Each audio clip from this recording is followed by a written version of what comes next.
কোটা আন্দোলন 2018 সালে শেষ। কার উদ্দেশ্যে সেটা আবার ইচ্ছাকৃতভাবে তোলা হলো।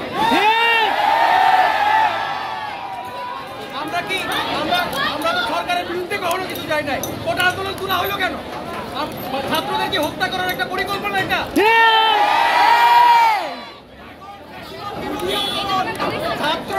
ছাত্রদের হত্যা করা হবে কেন? যারা হত্যাকারী তাদের বিচার চাওয়া আমাদের অধিকার। প্রত্যেকটা খুনির বিচার চাই। সে ইউনিফর্ম পরুক বা ইউনিফর্ম ছাড়া থাকুক, সে খুনি মিন্স ইজ আ কিলার। এইগুলি খুনির আমরা আইনের আওতায় আপনি দেখতে চাই, তাদের দৃষ্টান্ত এবং এই শাস্তি না হওয়া পর্যন্ত আমরা আন্দোলন করতেই থাকবো।